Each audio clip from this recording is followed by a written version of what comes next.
শুক্রবার সিরিজের প্রথম ম্যাচে পাকিস্তানের মুখোমুখি হচ্ছে বাংলাদেশ। নিজেদের সাম্প্রতিক ফর্মের কারণে আত্মবিশ্বাসী স্বাগতিক দল। অন্যদিকে নতুন অধিনায়কের নেতৃত্বে ঝলসে উঠতে চাইছে পাকিস্তান। মিরপুর শেরেবাংলা স্টেডিয়ামে ম্যাচ শুরু হচ্ছে বেলা 2:30টায়।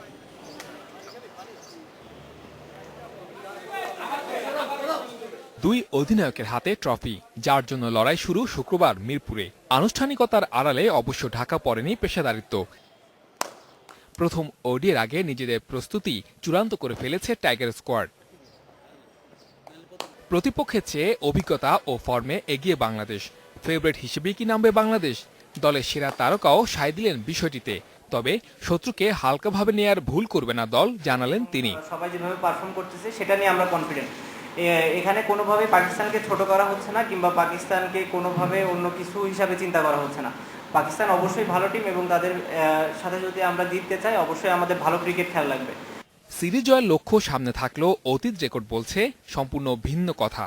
পাকিস্তানের বিপক্ষে একমাত্র জয়টি বাংলাদেশ পেয়েছিল ১.৫ দশকেরও বেশি আগে। তবে এবারের সময় অতীত রেকর্ড বলছে সম্পূর্ণ ভিন্ন কথা।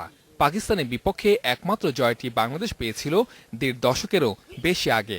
তবে এবারের সময় হয়েছে নতুন করে শুরু করার।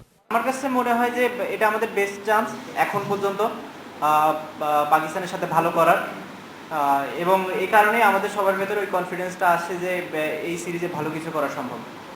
ওডিআই ম্যাচে টিম কম্বিনেশন নিয়ে ভেবে রেখেছে টিম ম্যানেজমেন্ট। তবে সবকিছু নির্ভর করছে উইকেট কন্ডিশনের উপর। মাশরাফির জায়গায় কে থাকবেন, আর অসফল ওপেনিং জুটিতে পরিবর্তন আসবে কিনা এর উত্তর পাওয়া যাবে ম্যাচের দিন। একটা ভালো সাইন যে আমরা অ্যাডজাস্ট করতে পারি, যে দুইটা পেস বলার না তিনটা পেস বলার কম্বিনেশন যেরকমই হোক আমরা ওটাতে এখন ইউজ টু। সো সব প্লেয়ারদের ওই একটা ধারণা আছে যে এক একদিন এক এক রকম কম্বিনেশন হতে পারে উইকেটের কারণে, অপোজিশনের কারণে, এবং সবাই ওভাবে প্রস্তুত থাকে। অন্যদিকে পাকিস্তানের নতুন অধিনায়কের জন্য এটা একেবারে আনকোরা অভিজ্ঞতা। তরুণ দল নিয়ে নিজের প্রথম পরীক্ষাটা দিতে মুখিয়ে আছেন আজহার আলী। গত কয়েক বছর ধরে বাংলাদেশ খুব ভালো করছে। আমরা একদম তরুণ একটি দল, তবে আমাদের দলে ট্যালেন্টেড কয়েকজন ক্রিকেটার আছেন যারা পারফর্ম করতে মুখিয়ে আছে। টেস্ট মর্যাদা পাওয়ার পর অস্ট্রেলিয়া, ইংল্যান্ড, সাউথ আফ্রিকার মতো বড় দলগুলোকে হারিয়েছে বাংলাদেশ। এই একটি দেশ পাকিস্তানকে এখনও হারাতে পারেনি টাইগাররা।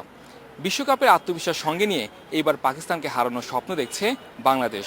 নিজেদের মানছে favourite. Saiful Majumdar, independent news, Dhaka. এ বিষয়ে কথা বলতে আমাদের সঙ্গে যোগ দিচ্ছেন জাতীয় দলের সাবেক পেসার হাসিবুল হোসেন। কথা বলছে তার সঙ্গে। বাংলাদেশ নিজেদের ফেভারিট দাবি করছে এই সিরিজে, আপনার কি মনে হয়? ধন্যবাদ। আসলে এখনকার যে টিমের পজিশন সেই অনুযায়ী কিন্তু বাংলাদেশ আমি বলবো যে ফেভারিট আছে, কারণ বাংলাদেশের এখন কিন্তু পুরো ব্যালেন্স টিম এবং তারা খুব ফর্মে আছে। সেই হিসাবে আমি বলবো যে বাংলাদেশকে আমি একটু আগিয়ে রাখবো। প্রস্তুতি ম্যাচের ফলাফল গতকাল যেটি হয়ে গেল, সেটি কি এই ম্যাচে কোনো প্রভাব ফেলবে? দু দলের মাথায় থাকবে সেটা? অবশ্যই। আসলে উইনিং একটা বড় বিষয়। যদি আপনি প্র্যাকটিস ম্যাচে জিতে থাকেন তাহলে কিন্তু আপনার কনফিডেন্সটা অনেক হাই থাকে। কিন্তু আমাদের একটা জিনিস খেয়াল করতে হবে, আমাদের ওপেনিং যে পার্টনারশিপ সেটা কিন্তু এখনও ক্লিক করতে পারেনি। তো এইখানে আমাদেরকে আরও একটু হার্ড ওয়ার্ক করতে হবে যে ওপেনিং পেয়ারটাকে কীভাবে আমাদের কিছু রান বের করে নিয়ে আসতে পারে প্রথম দিকে। তো এই জায়গাটা আমাদের এখনও পিছিয়ে আছি। তো আমার মনে হয় যদি এই জায়গাটা আমরা আর একটু বেটার করতে পারি কালকের ম্যাচে, তাহলে আমার মনে হয় আমরা আরও জিতার চান্সটা আরও বেশি থাকবে। আপনি ওপেনিং জুটির কথা বললেন, আমরা বিশ্বকাপেও দেখেছি ওপেনিং জুটি খুব বড় সাফল্য আমরা দেখতে পাইনি। এইখানেও তাই হয়েছে গতকালের প্রস্তুতি ম্যাচে। তো ওপেনিং জুটির এই সমস্যাটা কাটিয়ে ওঠার জন্য আমাদের কি করণীয়, আপনার কি মনে হয়? আসলে তামিম ফর্মে না থাকাতে আসলে আমাদের এই সমস্যাটা হচ্ছে। আসলে এখন রনি তালুকদারকে নিয়ে হচ্ছে প্রথম একটা সুযোগ পেয়েছে প্র্যাকটিস ম্যাচে, সেখানে তিনি রান করতে পারেনি। তবে আশা করি সে ভালো প্লেয়ার, কালকের ম্যাচে অবশ্যই ভালো করবে, এটা আমার বিশ্বাস। এখন তামিমকে আসলে একটু মনোযোগী হতে হবে, তাকে কিন্তু টিমের জন্য একটু হলেও কন্ট্রিবিউশন করা লাগবে। আদারওয়াইজ কিন্তু প্র্যাকটিস ম্যাচে যেটা সাব্বির 123 রান করেছে সেটা কিন্তু মেইন ম্যাচে নাও হতে পারে। সো এই জায়গাটা কিন্তু আমাদের যদি ইমপ্রুভমেন্ট না করতে পারি তাহলে কিন্তু আমাদের জন্য সামনে একটা বিপদ সংকেত আসতে পারে।